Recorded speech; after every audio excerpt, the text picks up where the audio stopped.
નમસ્તે બેટા. જવાહર નવોદય પ્રવેશ પરીક્ષા પૂર્વ તૈયારી વર્ગની અંદર આપ સૌનું સ્વાગત કરું છું. આપણે અગાઉના વિડીયોઝની અંદર વિભાગ 1 પ્રકરણ નંબર 5 સમાન સંબંધ આકૃતિ નક્કી કરો એના પ્રશ્ન નંબર 1 થી 20 સુધીનો અભ્યાસ કર્યો. આજે આપણે ભાગ 2 ની અંદર પ્રશ્ન નંબર 21 થી 40 સુધીનો અભ્યાસ કરીશું. પ્રથમ આકૃતિ અને બીજી આકૃતિ વચ્ચેનો શું સંબંધ છે એ નક્કી કર્યા પછી આપણે ત્રીજી આકૃતિ અને જે આપણો પ્રશ્ન શોધવાનો છે જવાબ એટલે કે ચોથી આકૃતિ એ બંને વચ્ચે કેવી રીતે સંબંધ નક્કી કરી અને સાચો વિકલ્પ શોધવો એ આપણે આ વિડીયોની અંદર સમજીશું. વધુ મહાવરો કરીશું. બરાબર સમજો.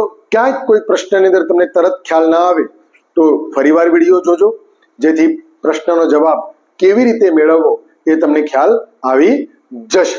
તો શરૂઆત કરીશું. બધા તૈયાર છો? આપના પુસ્તક અને પેન્સિલ રબરની સાથે તો આપણે શરૂઆત કરીએ. ચાલો ત્યારે. પ્રશ્ન નંબર 21, સમાન સંબંધ આકૃતિ શોધો એના પ્રશ્ન નંબર 21 ની અંદર હવે પ્રથમ બે આકૃતિ આપણે જોઈએ તો એના આધારે ત્રીજી અને ચોથી આકૃતિનો સંબંધ મળશે. તો આપણે જોઈએ. અહીં તમે જોઈ શકો છો કે બંને આકૃતિઓ જે ગુજરાતીની અંદર ડ અને ટ આપેલા છે અને ઇંગ્લિશમાં એસ જેવું બને. તો બંને આકૃતિમાં શું છે તો બંને આકૃતિને જોઈએ તો 180 અંશના ખૂણે ફેરવી દીધેલી ઘડિયાળની દિશામાં, એટલે કે આની વિરુદ્ધ આકૃતિ બની જાય ઉલટી. તો એ જ રીતે આ આકૃતિને પણ 180 અંશના ખૂણે ફેરવીશું તો આપણને જે જોઈએ છે એ જવાબ મળશે. સાથે સાથે અહીં તમે જોઈ શકો છો જે શૂન્ય ઉપર હતું વર્તુળ એ અહીંયા નીચે આવે છે, ત્રિકોણ ઉપર જતું રહે. તો એ જ રીતે ચોરસ નીચે આવશે અને ગોળ ઉપર જશે. તો આવી આકૃતિ આપણને ફેરવતા કઈ આકૃતિ મળશે તો આપણે જોઈએ. જો આ બંને આકૃતિને ફેરવી દઈએ તો આ તો બંને એની અંદર ક્યાંક મળે છે ઉપર, બી ની અંદર જો બંને દ જેવા આપેલા છે એટલે ખોટું, સી ની અંદર બંને સેમ ટુ સેમ આપેલા છે માટે ખોટું. આપણે ચોરસ નીચે જોઈએ છે જે અહીંયા ઉપર આપેલો છે ડી ની અંદર માટે ખોટું. તો આપણો સાચો જવાબ એ આપણને મળી જાય છે. પ્રશ્ન નંબર 22 ની અંદર તમે જોઈ શકો છો ચોરસની અંદર બે સામસામે અર્ધવર્તુળ આપેલા છે અને બીજી આકૃતિમાં અર્ધવર્તુળની સાથે સાથે વચ્ચે એક ડિઝાઇન બની જાય છે, એટલે કે એની સામેનો જે ખૂણો ખાલી છે વિકર્ણ ત્યાં બની જાય. તો એ જ રીતે ત્રીજી આકૃતિની અંદર આ બાજુ ડાબી બાજુ ઉપરથી જમણી બાજુ નીચે તરફની ડિઝાઇન મળવી જોઈએ. તો એવી ડિઝાઇન એમાં છે નથી, બીમાં છે નથી, સીમાં હા અને ડીમાં પણ હા. પરંતુ બરાબર ધ્યાનથી જોશો તો ડી ની અંદર જમણી બાજુ ઉપર તરફ અને ડાબી બાજુ નીચે તરફ જે આપણે જોઈતી નથી, એટલે કે જવાબ નંબર સી આપણને મળે છે. નેક્સ્ટ આગળ જોઈએ. પ્રશ્ન નંબર 23. પ્રશ્ન નંબર 23 ને બરાબર ધ્યાનથી જુઓ. જે 12 છે ઉપર છે અને નીચે છે, એટલે કે વર્તુળ, ત્રિકોણ અને લંબચોરસ. બીજી આકૃતિમાં શું થાય છે તો જે ઉપર છે એ વચ્ચેની આકૃતિ બની જાય. જે 12 છે એ બિલકુલ મધ્યમાં જતું રહે. તો જે નીચે છે એ 12 ની આકૃતિ, તો મતલબ નીચે કોણ છે વર્તુળ, તો વર્તુળ 12 ની સાઈડ બનશે. બીજા નંબરમાં અહીંયા ઉપરનું ત્રિકોણ વચ્ચે આવે છે તો વચ્ચે ચોરસ બની જશે અને ત્રિકોણ ક્યાં જશે મધ્યમાં, જે 12 ની સાઈડ છે મધ્યમાં. તો આવી આકૃતિ આપણને શેમાં જોવા મળે? પહેલી આકૃતિમાં ના, બીજી આકૃતિમાં તો બરાબર ધ્યાનથી જુઓ. અહીંયા 12 ચોરસ છે જે આપણે જોઈતું નથી, મધ્યમાં જોઈએ છે, કેન્સલ. ત્રિકોણ અહીંયા મધ્યમાં છે માટે કેન્સલ. તો આકૃતિ નંબર ડી ની અંદર આપણને સાચો જવાબ મળી જાય છે જેવો આપણે જોઈએ છે એવું. પ્રશ્ન નંબર 24. અહીં તમે ધ્યાનથી જોશો તો આ જે નિશાની છે એ કઈ દિશામાં ફરી રહી છે તો ઘડિયાળની દિશામાં. ઘડિયાળની દિશામાં ફરી રહી, આ ખૂણેથી આ ખૂણે ગઈ. તો અહીં પણ ઘડિયાળની દિશામાં આકૃતિ ફેરવીએ તો ઉપરની બાજુ આ ખૂણાની અંદર આકૃતિ મળશે. તો આ ખૂણામાં આકૃતિ હોય એવી આકૃતિ કઈ છે ભાઈ? એમાં ના, બીમાં તો હા. આગળ ચેક કરીએ. સીમાં તો ના, ડીમાં તો ના, તો આપણો જવાબ બી આપણને સાચો જવાબ મળે છે. અહીં એક વસ્તુ એ પણ યાદ રાખવાની, ઘણીવાર આપણને એમ લાગે કે આ દર્પણ આકૃતિ જેવું થાય, પરંતુ અહીં વસ્તુ એ પણ યાદ રાખવાની કે સૌથી પહેલા ઘડિયાળની દિશામાં આકૃતિ કઈ દિશામાં ફરી રહી છે, એક બાબત ખાસ ધ્યાનમાં રાખવાની. નેક્સ્ટ પ્રશ્ન નંબર 25 ની અંદર તમે ગોળની અંદર 4 ભાગ કરેલા છે, તો બીજી આકૃતિમાં અહીંયા તારો દોરેલો છે, એ પોતાની જગ્યાએ જ છે, પરંતુ એની બાજુમાં બીજી બે નવી નિશાની આવી જાય છે. એ જ રીતે અહીં પણ ગોળ દોરેલું છે અને અહીં પણ એક નિશાની કરેલી છે, તો આ 4 ભાગની નિશાની અહીંના અહીં જ રહેશે, પરંતુ સામસામેની બે બાજુઓ કંઈક નવી નિશાની આવી જશે. તો નવી નિશાની કેવી આવશે? તો સેમ ટુ સેમ જુઓ, એની અંદર તો એવી ને એવી જ આપેલી, જે ના ચાલે, આપણે કંઈક જુદી નિશાની જોઈએ છે માટે કેન્સલ. બી ની અંદર હેઝ એમના એમ આપેલો છે, બે ગોળ કાળા ટપકા આપેલા છે, પરંતુ આગળ ચેક કરીએ. સી ની અંદર બે ગોળ આપેલા છે, પરંતુ એક કાળું અને એક સફેદ, જે આપણે જોઈતું નથી. આપણે કેવી જોઈએ છે? એક જ સરખી નિશાની. તો આગળ અહીંયા હેઝ અલગ જગ્યાએ આપી માટે કેન્સલ. તો આપણો જવાબ મળી ગયો, જવાબ નંબર બી. નેક્સ્ટ પ્રશ્ન તમે અહીંયા બરાબર ધ્યાનથી જોશો તો અહીં જેવી ડિઝાઇન છે એવી જ ડિઝાઇન અહીં છે, પરંતુ કેવી રીતે છે?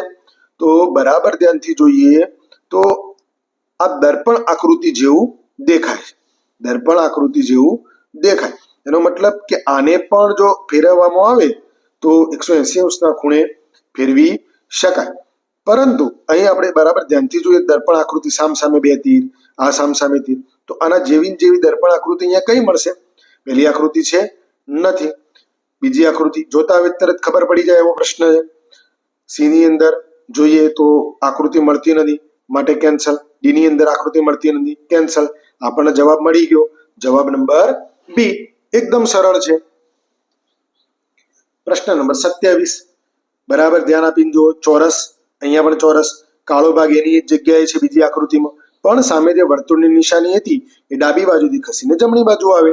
તો એ જ રીતે અહીં પણ ગોળ એમના એમ જ રહેશે, કાળો ભાગ આ બાજુ જ રહેશે ડાબી બાજુ, પરંતુ જે અંદર નિશાની છે એ નિશાની જમણી બાજુથી ડાબી બાજુ તરફ ખસશે. તો એવી કઈ નિશાની આપેલી અને કાળા ભાગની વચ્ચે જતી રહેશે? તો અહીંયા જુઓ, એની અંદર એના એ જ છે માટે કેન્સલ. બી ની અંદર ખસીને વર્તુળ અંદર આવે છે, તેમ છતાં આગળ ચેક કરીએ જવાબ. સી ની અંદર અહીંયા બહાર છે માટે કેન્સલ. ડી ની અંદર અહીંયા બાજુ ખોટી છે, કાળી આકૃતિ જે ખરી, કાળો કલર જમણી બાજુ છે, બીજી આકૃતિમાં જમણી છે, તો ત્રીજીમાં પણ ડાબી બાજુ આપેલો, તો ડાબી બાજુ જ રહેવો જોઈએ, જમણી બાજુ આપેલો માટે કેન્સલ. તો આપણો સાચો જવાબ બી બની જશે. નેક્સ્ટ પ્રશ્ન નંબર 28 ગોળની અંદર એક સરવાળાની નિશાની આપી અને બીજી આકૃતિમાં ચોરસ બની જાય, એટલે આકાર બદલાઈ જાય છે, પણ અંદરના જે 4 લાઈન ખરી, એટલે કે સરવાળાની નિશાની એ થોડી કર્વ લાઈન બની જાય. તો એવું અને બાજુમાં સરસ મજાની ગોળ ડિઝાઇન બની. તો અહીં પણ જોઈએ, લંબગોળ આપેલું છે અને કેટલા લાઈન આપી છે? 3 લાઈન છેદે, એટલે કે 1 2 3 4 5 અને 6. તો 6 બાજુ એવું ફૂલ આપણે પસંદ કરવું પડશે, ફૂલ જેવી. તો જો પહેલી આકૃતિમાં તો બહુ બધા ફૂલ આપેલા માટે કેન્સલ. બીજી આકૃતિમાં જોઈએ તો 1 2 3 4 5 અને 6. ઓકે, આગળ ચેક કરીએ. અહીં પણ 1 2 3 4 5 અને 6, પરંતુ આ બંને વચ્ચેનો શું ફરક? આ બંને વચ્ચેનો ફરક એ છે કે અહીં જે નિશાની આપેલી છે એ જમણી બાજુ વળાંકવાળી આપેલી, જમણી બાજુ વળાંકવાળી આપી. તો આપણે જમણી બાજુ વળાંકવાળી છે આ? ના, ડાબી બાજુ માટે કેન્સલ. ડી ની અંદર કાળા ટપકા આપેલા છે, જે આપણે જોઈતા નથી, આપણે કેવા જોઈએ છે? ગોળ ખુલ્લા ટપકા માટે કેન્સલ. તો જવાબ આપણો સાચો જવાબ બી આપણે સિલેક્ટ કરીએ છીએ. નેક્સ્ટ પ્રશ્ન આગળ વધીએ. પ્રશ્ન નંબર 29 અહીં તમે જોઈ શકો છો ત્રિકોણ અને એના ઉપર ચોરસ, અને બીજી આકૃતિમાં કેટલી બાજુઓ વાળો બતાવ્યો છે? 1 2 3 4 5 6 અને 7. તો શું મેળ સંબંધ આના બંને વચ્ચે છે? તો ત્રિકોણની 3 બાજુઓ અને ચોરસની 4 બાજુ, 3 ને 4 7 બાજુ, તો 7 બાજુઓ વાળો બન્યો.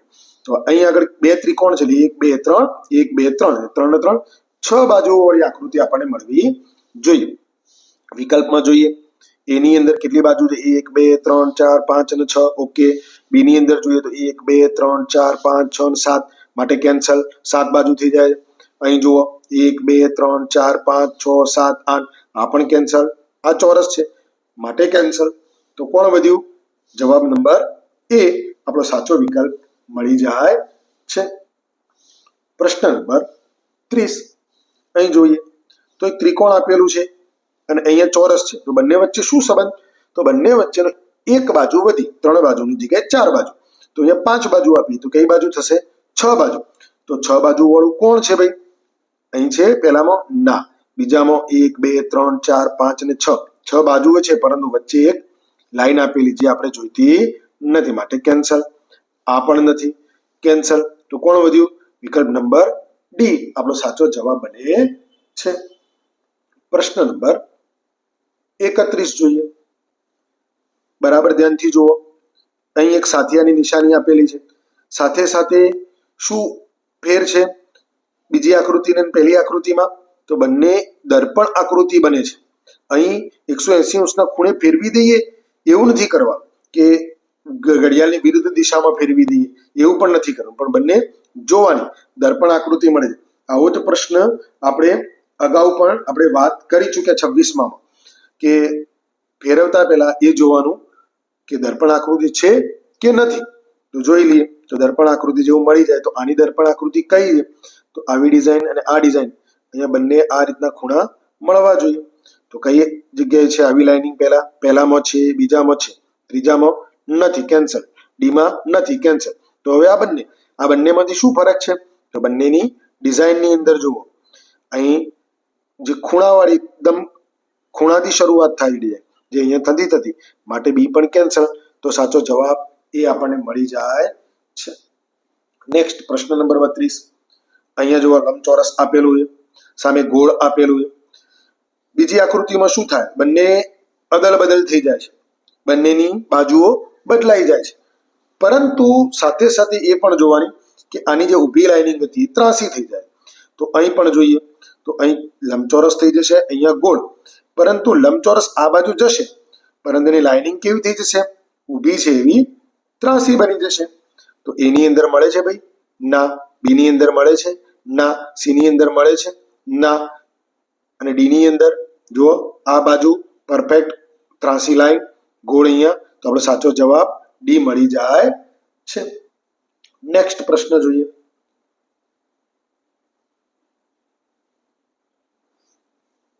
પહેલી આકૃતિમાં ચોપડી અને બીજી આકૃતિમાં પેન. તો પુસ્તક સાથે પેન અથવા નોટબુક સાથે પેન. તો ભમરડા માટે શું? ભમરડા માટે શું હોય? હાથ? ના. જમીન? ના. ગોળ? ના. ભમરડાને ફેરવવા માટે દોરી જોઈએ. એકદમ સરળ જવાબ તરત આપણને મળી જાય. જવાબ નંબર ડી આપણે સિલેક્ટ કરીએ છીએ. નેક્સ્ટ જુઓ પ્રશ્ન નંબર 34. તો અહીં આકૃતિ આપણે જોઈશું તો અહીં આકૃતિ બીજી આકૃતિ અને પહેલી આકૃતિ બંને વચ્ચેના સંબંધમાં જોઈએ તો પહેલી આકૃતિને ઘડિયાળની વિરુદ્ધ બાજુ 90 અંશના ખૂણે ફેરવી તો ઊભી આકૃતિ બની ગઈ.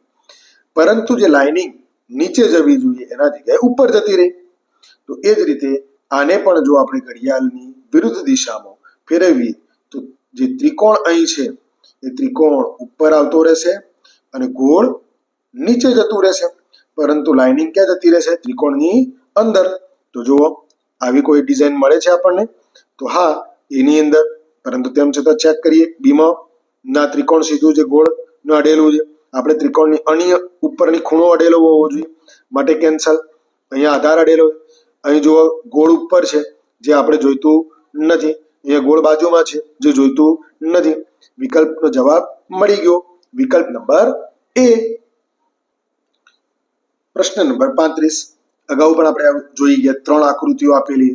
તો પહેલી આકૃતિ અને બીજી આકૃતિ વચ્ચેનો સંબંધ ચેક કરીએ તો જે અહીંયા પહેલી આકૃતિ, બીજી આકૃતિ, ત્રીજી આકૃતિ 3 આકૃતિ આપેલી. બરાબર ધ્યાનથી જુઓ. જે ડાબી બાજુ આપેલી, જમણી બાજુ આપેલી છે એ બહારની સાઈડે જાય. એટલે કે અહીં પણ જે જમણી બાજુ આપેલી છે એ બહારની સાઈડે કે ચોરસ મોટો બની જશે. ત્યારબાદ જે ડાબી બાજુ ઉપરની છે અને ડાબી બાજુ નીચેની આકૃતિ એમાં શું થાય? જે ઉપરની એ વચ્ચે એટલે કે મધ્યમાં આવી જાય એટલે કે વચ્ચે ગોળ આવી જશે આપણે. અને જે નીચે આકૃતિ ખૂણામાં આપેલી એ વચ્ચે બની જશે. તો આવી ચોરસ, ગોળ અને સરવાળો શેમાં મળે છે ભાઈ? પહેલી આકૃતિમાં ના, બીજી આકૃતિમાં હા, તેમ છતાં ત્રીજી ચેક કરીએ, સી ની અંદર તો ના, ડી ની અંદર તો ના. જવાબ મળી ગયો, વિકલ્પ નંબર બી. પ્રશ્ન નંબર નેક્સ્ટ 36 જોઈએ. ત્રિકોણ આપેલું છે, ત્રિકોણની બાજુમાં બે નિશાની આપેલી. શું થાય? તો ત્રિકોણની બાજુમાં બીજી આકૃતિમાં એક બીજો વધારાનો આકાર ઉમેરી જાય, એટલે કે ચોરસ જેવો બંધ આકૃતિ બની જાય. પછી શું થાય? તો બંને જે બાજુવાળા જે બે ટપકા જે બહારની સાઈડ જે અંદર જતા રહે છે અને જે અંદર છે એ બહાર જતું રહે, ઉપરના ઉપર, પરંતુ આકૃતિની અંદરના ભાગ. તો અહીં પણ આપણે જોઈએ તો ચોરસ આપેલું, પણ ચોરસ બધાના ઉપર ત્રિકોણ આપેલું. તો ત્રિકોણની અંદર ચોરસ અંદર જતું રહેશે અને જે બે આકૃતિ કાળું ટપકું અને સફેદ ટપકું જે આપેલું અંદર જતું રહેશે. તો કાળું ટપકું, સફેદ ટપકું, કાળું ટપકું, સફેદ ટપકું. એમાં ને બીમાં મળે છે. સીમાં છે ના, ડીમાં છે બંને કાળા છે માટે કેન્સલ. હવે આ બંને રહ્યા, બંનેમાં શું જોવાનું? તો આપણે વાત કરી ઉપરના ટપકાની, જે આકૃતિ ઉપર આવી જાય છે ખરું, પરંતુ એ બંનેની વચ્ચે નિશાની રહે. તો આ જે ગોળ નિશાની ખરી એ ક્યાં રહેશે? આકૃતિની અંદર, આકૃતિની બહાર નહીં, માટે કેન્સલ. તો વિકલ્પ નંબર બી આપણને જવાબ મળી જાય છે. નેક્સ્ટ પ્રશ્ન જોઈએ, 37મો પ્રશ્ન. 37મા પ્રશ્નમાં બરાબર ધ્યાનથી જુઓ. પહેલી આકૃતિ અને બીજી આકૃતિ વચ્ચેનો શું સંબંધ? તો જે ડાબી બાજુ તે જમણી બાજુ ગઈ, જમણી બાજુ તે ડાબી બાજુ ગઈ, પરંતુ બંનેના આકારમાં ફેરફાર થઈ ગયો. તો અહીં પણ જોઈએ એ જ રીતે બંનેની બાજુઓ બદલીશું. ચોરસ મોટો થઈ જશે અને ત્રિકોણ કેવો થઈ જશે? નાનો. અને એ પણ બાજુઓ અદલ બદલ.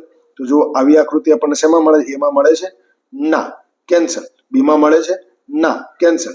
સીમાં હા, તેમ છતાંય આપણે ચેક કરીએ આગળ ડી ની અંદર, તો ડીમાં પણ નથી, બાજુઓ અલગ અલગ છે, માટે આપણો સાચો જવાબ સી બની જશે. નેક્સ્ટ આગળ જોઈએ, પ્રશ્ન નંબર 38. એની અંદર તમે હોડી જેવું જે આકાર આપેલો છે, લંબચોરસ અને ત્રિકોણ, કાટકોણ ત્રિકોણ, તો હવે આ કઈ દિશામાં ફરી રહ્યા છે? સૌથી પહેલું તો એ જોવાનું. તો અહીંયા આગળ ઘડિયાળની ભ્રમણની દિશા, એટલે કે ઘડિયાળની સાચી દિશા, ઘડિયાળની દિશામાં આકૃતિ ફરી. તો આ આકૃતિને પણ ઘડિયાળની દિશામાં ફેરવીએ તો કેવી આકૃતિ મળશે ભાઈ? આ જે ખૂણો છે આમ અને અહીંયા ઊભો, બાકી આમ ચોરસ. તો એવી આકૃતિ શેમાં છે? એમાં ના, બીમાં તો હા, સીમાં ચેક કરીએ તો આકૃતિ જુદા પ્રકારની છે એટલે કેન્સલ. ડી ની અંદર ખૂણો નીચે આવી જાય માટે કેન્સલ. તો સાચો જવાબ મળી ગયો, વિકલ્પ નંબર બી. નેક્સ્ટ પ્રશ્ન 39મો આપણે જોઈએ. તો અહીં તમે જુઓ બહુ સરસ મજાનો ધ્યાનથી એક ચોરસ આપેલો, ચોરસમાં કાળા ટપકા છે, ગોળ છે, ગોળની અંદર ત્રાસી નિશાની. બીજી આકૃતિમાં શું થઈ જાય? ચોરસ અંદર જતો રહે, કાળા ટપકા અંદર જતું રહે. જે અંદરની આકૃતિ છે એ બહાર જતી રહે, પણ જે લાઇનિંગ જમણી બાજુથી ડાબી બાજુ નીચે તરફ હતી એનાથી ઉલટું ડાબી બાજુ ઉપરથી જમણી બાજુ નીચે તરફ થઈ જાય છે. તો એ જ રીતે અહીં જોઈએ, વચ્ચે આ ટાઈપનો આપેલો ચોરસ ઊભો, તો એ આ રીતના ઊભો ચોરસ બાર બની જશે. ગોળ અંદર જતું રહેશે, પરંતુ ગોળની લાઇનિંગ જે ડાબી બાજુ ઉપર છે એ જમણી બાજુ ઉપર તરફ. તો આપણે ચેક કરીએ પહેલી આકૃતિમાં, અહીંયા ગોળ આપ્યું છે બહાર, કેન્સલ. સી એમાં બીમાં જોઈએ તો લાઇનિંગ એવી ને એવી જ આપી છે જમણી બાજુ નીચે તરફ, માટે કેન્સલ. સી જોઈએ તો હા, ડાબી બાજુ ઉપર તરફ નીચે તરફ થાય છે. અને ડી જોઈએ તો ડી ની અંદર ચેક્સ આપેલી નાની, જે આપણે જોઈતી નથી, માટે વિકલ્પ આપણને જવાબ મળી ગયો, વિકલ્પ નંબર સી. નેક્સ્ટ આકૃતિ પ્રશ્ન નંબર 40. બરાબર ધ્યાનથી જુઓ. તો આ આકૃતિને શું કરેલું? તો અહીં જે નીચેનો ભાગ છે ઉપરનો થઈ ગયો, તો એનો મતલબ કે આકૃતિને 180 અંશના ખૂણે રોટેટ કરી, ફેરવી. તો આ આકૃતિને પણ 180 અંશના ખૂણે ફેરવીએ તો શું થશે? જે આ ભાગ છે ખૂણાવાળો એ અહીંયા નીચે આવશે અને આખી આકૃતિ ઉપર જઈ આવી થઈ આ રીતના બનશે. તો આવો આકાર શેમાં બની રહ્યો છે? એની અંદર ના, બી ની અંદર ના, સી ની અંદર ના, ડી ની અંદર તો જુઓ સેમ ટુ સેમ આકાર મળી જાય, એટલે આપણો સાચો વિકલ્પ ડી બની જશે. અહીં જલ પ્રતિબિંબની રીતે જોવાનું નથી. આકૃતિને એકવાર રોટેટ કર્યા પછી એટલે કે ફેરવ્યા પછી જવાબ મળે છે કે નથી મળતો એ જોઈ પછી નિર્ણય લેવાનો રહેશે. ઓકે. ભાગ 2 ની અંદર આપણે 21 થી 40 પ્રશ્નો એટલે કે બીજા 20 પ્રશ્નોનો અભ્યાસ કર્યો પ્રકરણ નંબર 5 ના. એમાં તમને વધુ મહાવરો થયો હશે કે પહેલી આકૃતિ અને બીજી આકૃતિ વચ્ચેનો શું સંબંધ છે અને ત્રીજી અને ચોથી વચ્ચેનો શું સંબંધ હોવો જોઈએ અને કેવી રીતે સાચો જવાબ મેળવવો. અગાઉની જેમ જ અહીં પણ એ યાદ રાખવાનું છે આકૃતિ કઈ દિશામાં ફરે છે, ઘડિયાળની દિશામાં કે ઘડિયાળની વિરુદ્ધ દિશામાં, કેટલા અંશે ફરે છે, દર્પણ આકૃતિ, જલ પ્રતિબિંબ આકૃતિ એ ધ્યાન આપવાનું છે, ચિહ્નોની અદલા બદલી એ ધ્યાન આપવાનું છે અને સાથે સાથે ખોટા વિકલ્પ ચેકતા જવાનું એટલે સાચો વિકલ્પ આપણને મળી જશે. ઓકે. તો તમને ભાગ 2 ની અંદર બધાને સમજ પડી ગઈ છે, મજા આવી છે. તો વિડીયોને લાઈક કરજો, ચેનલને સબસ્ક્રાઇબ કરજો જેથી અગાઉના વિડીયો નવોદયના પરીક્ષાના તેમજ સેટની પરીક્ષાના વિડીયો પણ આપને જોવા મળી રહે અને સાથે એને શેર કરજો તમારા મિત્રો વચ્ચે. તો ફરીવાર મળીએ છીએ. આવજો.